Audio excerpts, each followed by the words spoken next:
আয়ুষকে মেরে ফেলার এবার ওপেন চ্যালেঞ্জ দিল দেবলীনা কুসুমকে। হ্যাঁ বন্ধুরা, ভিডিওটা লাইক দিয়ে দেখতে থাকুন। যেই মুহূর্তে কিনা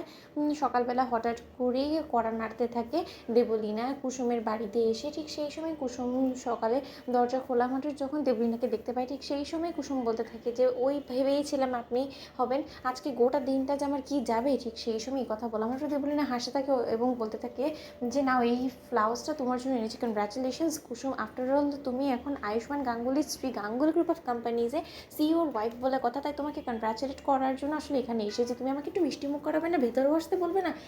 এতটাও তো আমাদের সম্পর্কের অবনতি হয়নি। ঠিক সেই সময় এই কথা বলা মাত্র কুসুম যখন বলতে থাকে যে তার মানে আপনি কী বলার চেষ্টা করছেন, ঠিক সেই সময় দেবলীনা যখন কিনা বলতে থাকে যে আমি কি উল্টোপাল্টা বকার চেষ্টা করছি সেটা জানতে চাইছো তুমি, তাহলে বরঞ্চ তোমাকে আমি একটা ছোট্ট করে একটা ছবি দেখাই। ঠিক সেই সময় দেবলীনা যখন কিনা নিজের ফোনে কুসুম এবং আয়ুষের বিয়ের ছবি দেখায়, ঠিক সেই সময় কুসুমের হোশ উড়ে যায় এবং কুসুম বলতে থাকে যে আপনি এখন এটা দেখে কি আমাকে ব্ল্যাকমেল করতে চলেছেন। যদি আপনি সেটা করার পথে এগোন তাহলে আমি বলবো যে আপনি নিশ্চিন্তে করে ফেলুন, কারণ আমি আর কোনো মতে আপনাকে ভয় পাই না এবং আপনার কাছে দেবী মায়ের মতন কোনো মতে আমি দুর্বল হয়ে পড়বো না, নতি স্বীকার করবো না। ঠিক সেই সময় এই কথা বলা মাত্র এক পর্যায়ে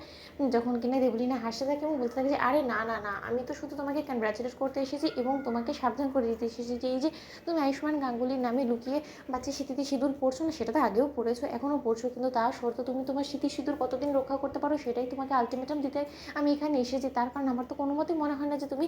আর বেশি দিন তোমার স্মৃতি সিঁদুর রক্ষা করতে পারবে, অক্ষয় করতে পারবে। তার কারণ তোমার স্মৃতি সিঁদুর খুব শীঘ্রই মুছে যেতে চলেছে কুসুম, তোমার শাখা পালা সমস্ত কিছু গঙ্গার ঘাটে নিয়ে ভেঙে ফেলা হবে, তোমার নোয়া বাঁধানো ফেলে দেওয়া হবে, সেই সমস্ত কিছু তোমাকে ছেড়ে টেড়ে তোমাকে সাদা কাপড়ে মুড়িয়ে দেওয়া হবে। তো কারণ তুমি বিধবাতে পরিণত হবে, তুমি সেটা বুঝতে পারছো না, সেই শোক তুমি আদৌ সামলে ওঠার জন্য উপযুক্ত কিনা সেটাই দেখার জন্য আমি রীতিমতো এখানে এসেছিলাম। ঠিক সেই সময় এক পর্যায়ে কুসুম যখন কিনা হাইপার হয়ে ওঠে এবং বলতে থাকে যে দেবলীনা ম্যাডাম মুখ সামলে কথা বলবেন, আমার বরকে নিয়ে আপনি আর একটা অলক্ষণী কথাবার্তা বললে কিন্তু আমার থেকে খারাপ কেউ হবে না। ভুলে যাবেন না আমি কিন্তু এখন আয়ুষ্মান গাঙ্গুলির স্ত্রী, এবং আয়ুষ্মান গাঙ্গুলির স্ত্রী কিন্তু আয়ুষ্মান গাঙ্গুলিকে নিয়ে কোনোরকম কোনো কেউ বাজে কথা বললে সেটা কিন্তু চুপ করে কোনো মতে মুখ বুজে সহ্য করবে না। ঠিক সেই সময় এই কথা বলা মাত্র দেবলীনা যখন হাসতে থাকে এবং বলতে থাকে যে আরে বাবা তুমি এতটা হাইপার এবং ডেসপারেট হয়ে পড়ছো কেন বলো তো, তোমার এই